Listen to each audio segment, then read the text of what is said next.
Have you ever had that feeling that the moment you stop putting on a show, people suddenly look at you differently?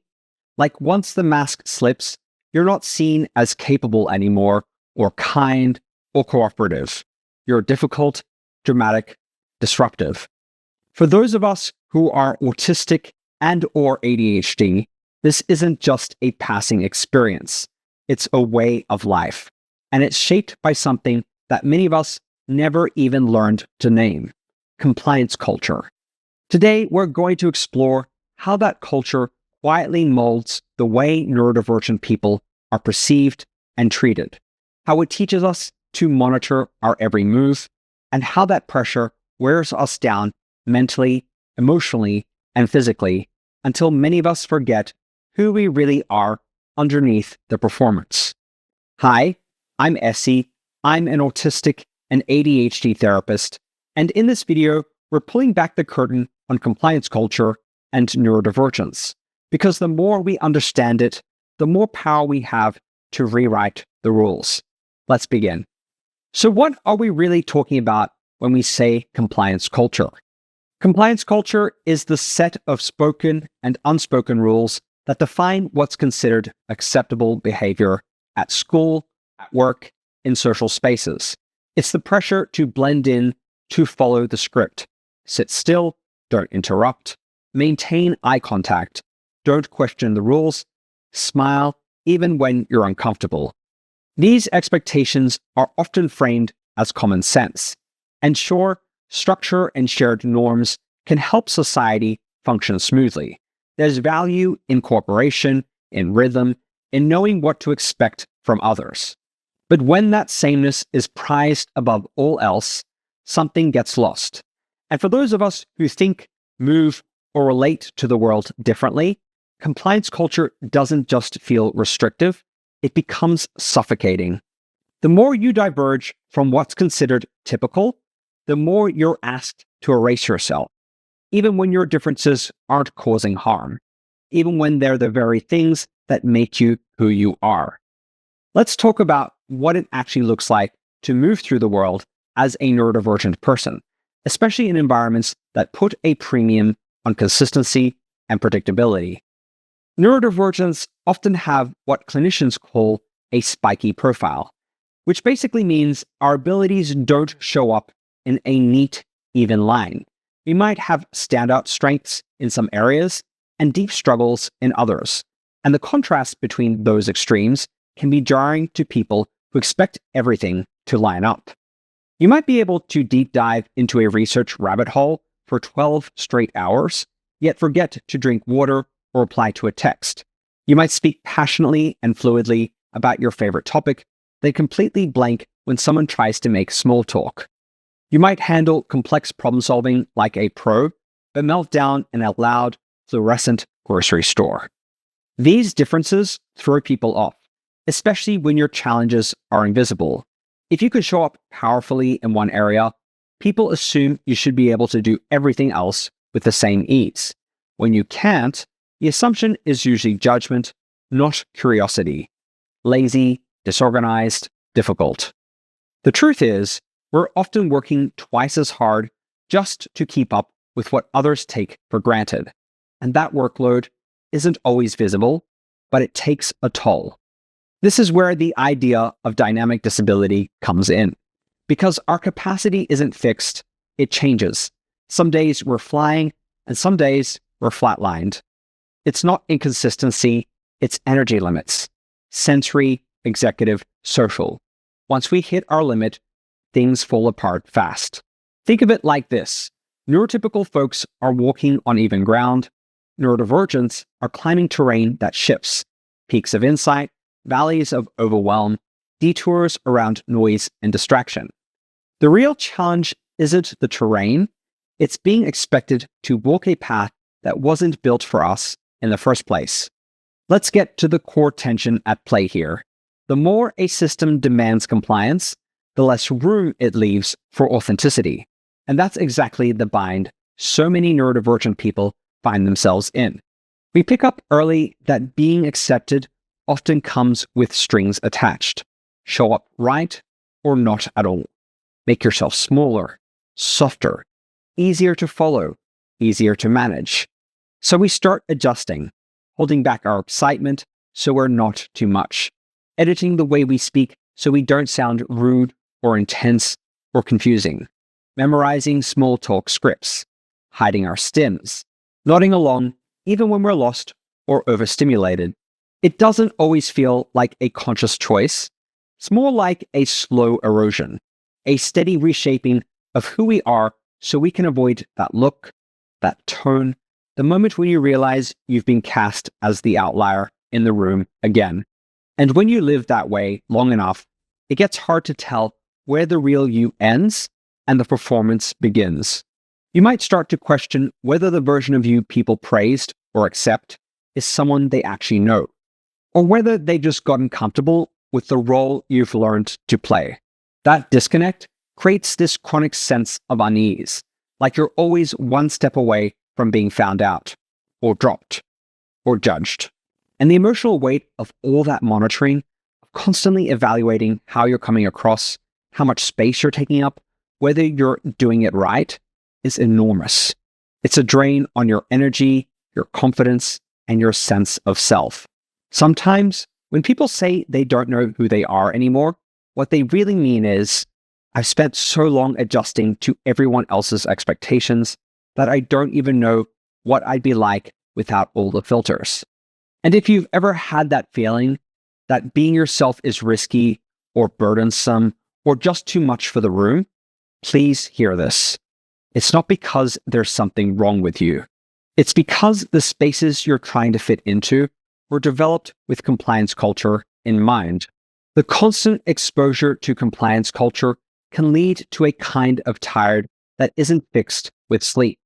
The kind where your body's technically moving, but your spirit feels like it's sinking. You check off tasks, smile in meetings, answer messages. Meanwhile, your nervous system is quietly collapsing in the background.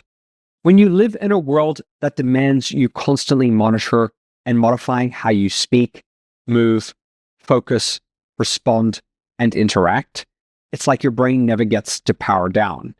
Even rest comes with guilt. Even fun feels like it needs to be productive. The effort behind the scenes is massive, translating social nuance, suppressing sensory overload, pushing through executive dysfunction, trying to stay regulated when the environment is doing nothing to meet you halfway. And on top of all that labor, you're still expected to perform with a smile, on time, no visible friction, and no wonder we crash. What many call burnout for us is often just the inevitable consequence of prolonged emotional overexertion. The systems weren't built for our pacing, our processing, or our sensory thresholds, and yet we're still the ones expected to bend. And because we've often internalized the message that rest needs to be earned, we keep pushing. Overfunctioning becomes the default. We associate value with output. We don't notice how thin we've stretched ourselves until we snap. Living under compliance culture doesn't just wear down your energy, it gets inside your head. Long after the masking and overfunctioning, many of us are left with something even harder to shake, a voice that never seems to shut up. It might sound like doubt or shame or perfectionism disguised as protection. Maybe it says you talk too much or not enough. Maybe it tells you you're always getting it wrong, even when you're doing your best to get it right. That voice didn't come out of nowhere. It's built from years of being told directly and indirectly that something about you needs fixing, that you are disruptive or lazy or too emotional or not emotionally available enough. Whatever you were, it was never quite right. So your brain did what it had to do to keep you safe. It built a kind of internal warning system, a critic that scans the world for threats, social, emotional, reputational, and tries to protect you by pointing out everything that might make you a target. And at one point, that system probably did protect you, but now it mostly just keeps you on high alert. It shames you into silence. It makes you second guess yourself before you've even opened your mouth. It tells you to dial it down, to shrink, to stay inside the lines. We start hearing that voice so often, it becomes familiar. We confuse it with being responsible, or self-aware, or emotionally mature. But that voice doesn't offer insight. It just recycles fear. Fear of being judged, fear of being misunderstood, fear of messing up and losing connection, opportunities, dignity. And when you're hearing it constantly, it takes a toll. It eats away at your confidence, your ability to trust your own needs, even your sense of what's real. It disconnects you from your body, your instincts, your joy. This kind of chronic self-monitoring happens when you've had to armor up just to move through a world grounded in compliance culture. Living under compliance culture also drives us to engage in masking, the quiet, relentless reshaping of yourself to avoid conflict, rejection, or simply being perceived as too different. It starts early. You pick up on the reactions when you're too enthusiastic, too literal, too fidgety. You notice the way people respond, or don't, when you're just being yourself. So you begin to adjust, maybe without even realizing it. You laugh when you're supposed to, even if you're confused. You rehearse what you'll say before you walk into the room. You smile through sensory overload. You track body language, tone, and eye contact like you're decoding a language you were never taught. Eventually, those edits become routine, not because they feel good, but because they feel safer. Masking is just one part of the picture. There's also camouflaging, where you mimic the rhythms and expressions of people around you, and compensating, where you build strategies and scripts to cover up the areas where your brain struggles to keep pace with neurotypical norms. We create workarounds so we can be in the room, so we can hold down the job, so we're not left out again. But that constant calibration has a cost. Over time, it becomes hard to tell where the act ends and where you begin. You might feel disconnected from your own preferences, instincts, or even your personality. You might wonder if your achievements count when the version of you that earned them feels so far from the person underneath. And if you've ever started unmasking just a little and found people pulling away, you're not imagining it. Authenticity can make others uncomfortable when they're used to your performance. That reaction reinforces the instinct to keep the mask on, even when it hurts. And it does hurt. Living in constant performance mode can lead to exhaustion. It can trigger identity confusion, imposter syndrome, and a deep loneliness that follows you even into spaces where you're technically included. To be included as a neurodivergent person means falling into line with compliance culture. So much of what we think of as good behavior, appropriate communication, or professionalism is just a collection of unspoken neurotypical preferences. Preferences that have been framed as universal truths. And because those preferences shape everything from school curriculums to hiring processes to how we're treated in public, anyone who doesn't fit them is seen as disruptive, difficult, or deficient. That's neuroconformity. And when society centers one way of thinking, one way of moving through the world, one style of communication, it stops being a preference. It becomes a demand. Those demands pile up fast for neurodivergent people. Make eye contact. Don't stim. Don't interrupt. Use the right tone. Take the right amount of time to respond. Be expressive, but not too expressive. Be engaged, but not intense. We're constantly walking a line we can't see, trying to avoid triggering discomfort in others, often without even knowing what rule we broke. And the pressure to meet those expectations is existential, because so often belonging depends on it. That's where ableism lives, not just in the slurs or the outright exclusions, but in the constant implication that our way of being is less evolved, less mature, less valid, and the damage doesn't stop at the external level. Eventually, we start absorbing those messages. We start believing that our default mode of communication is awkward, that our sensory needs are excessive, that our passions are embarrassing, that the way our brains process the world is somehow defective. that internalization eats away at us. The hard truth is, many neurodivergents spend years trying to become more like the people around them, not because they don't like who they are, but because they've been taught that the only path to safety or acceptance is through self-erasure. But when you're constantly reshaping yourself to meet someone else's expectation, there's not much left over for you.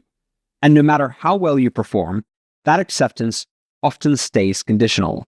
One awkward moment, one perceived misstep, and the invitation disappears. Calling this out isn't about flipping the power dynamic or creating some neurodivergent utopia.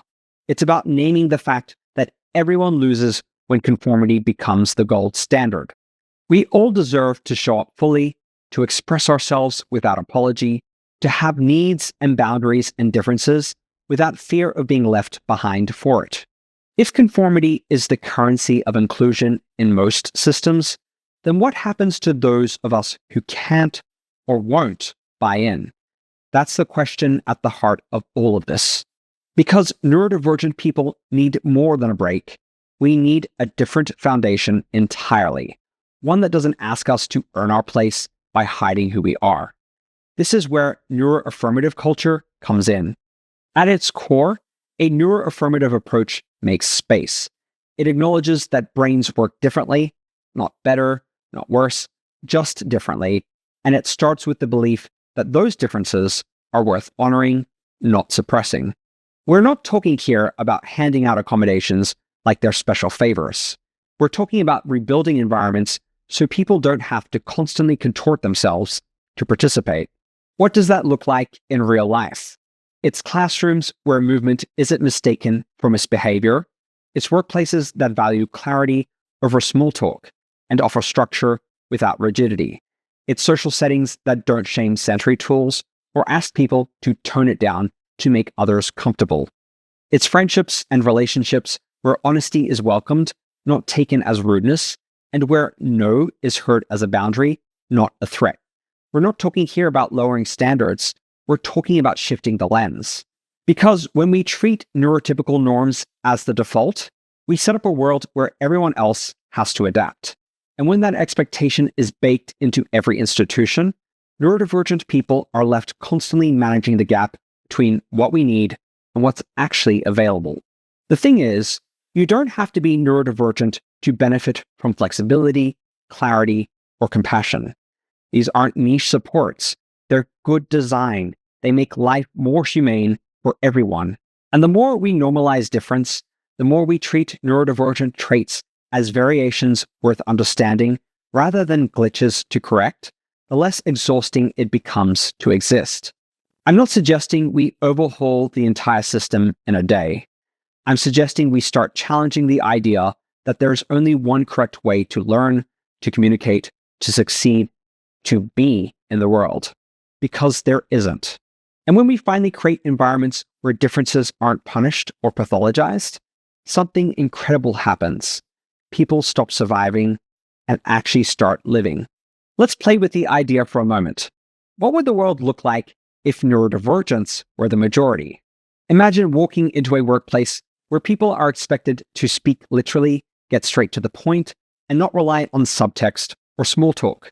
Where interrupting with excitement is seen as engaged, not rude. Where conversations about intense niche topics are the norm, and avoiding eye contact just means you're thinking deeply. Now flip it. Imagine being a neurotypical in that world. Suddenly, you're told that your tone is confusing, your facial expressions are distracting, and your habit of jumping between topics makes it hard to follow you. People ask why you're so focused on social hierarchy. They wonder why you rely so heavily on nonverbal signals, and why you can't just say exactly what you mean. You'd probably start second-guessing yourself. You'd start editing your behavior, trying to blend in. You'd get quiet. You'd get anxious. You'd mask. Sound familiar? That's the experience many neurodivergents live with every single day. Because when one set of norms dominates, everything else is framed as wrong, disruptive, or immature, even when it's completely functional within its own logic. And no one's immune to this pressure. The world might not say it outright, but the message is there. Adapt or be excluded. My purpose in describing this is to illustrate just how arbitrary and fragile many of our normal standards really are. When you change who gets to decide the rules, everything else starts to look different too. What if the expectation wasn't that everyone conformed to one mold, but that we build systems flexible enough to respond to actual human variation? What if being understood didn't depend on performing someone else's version of appropriate? And what if inclusion wasn't something you had to earn through effort, but something built in by design? This is not a fantasy. It's a glimpse of what could happen when we start treating neurodivergence as a problem to fix, and start treating it as part of the full range of how people exist. If you've been listening and feeling like I've described your entire lived experience, know this: you're not imagining the weight you carry. If you've been listening and feel like I've described your entire lived experience, know this: you're not imagining the weight you carry. The exhaustion, the confusion, the grief of never quite fitting into the spaces you were handed. That's real.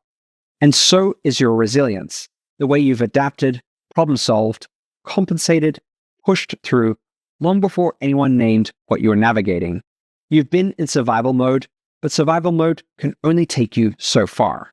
At some point, the goal becomes something bigger, building a life that doesn't require you to leave pieces of yourself at the door. That kind of life asks different questions. Not, how do I fix myself, but what would support actually look like for me? Not, how can I be less sensitive, but where am I constantly being overstimulated, and how can that change? Not, why am I so bad at this, but what kind of structure would make this manageable? We begin to move differently when we stop aiming for acceptance through exhaustion and start aiming for alignment with our own needs. If you're beginning to unmask, to question, to rewrite the way you show up in the world, congratulations on taking the first step toward coming back to yourself. And if you're someone who supports or loves a neurodivergent person, here's what matters most. Stop asking them to contort themselves to make you more comfortable. Learn their language, make space for their processing, trust that there's wisdom in the way they move, even if it's unfamiliar to you. Again, we're not going to rebuild every system overnight, but we can begin to rebuild the ones inside ourselves, our expectations, our narratives, the way we speak to our own brains when they're struggling. We can honor the strategies that helped us survive and gently let go of the ones that are no longer serving us. And from there, we start creating lives that are both functional and fulfilling, because we deserve more than endurance. We deserve to exist without performance, to connect without apology, to thrive without permission. And that begins when we stop asking whether we're enough to fit in and start asking what kind of world we could create if we didn't have to. If you found this video helpful, please like it, subscribe to my channel, and share it with anyone you think might benefit from my content. Thank you for watching, and I'll see you in the next video. Bye for now.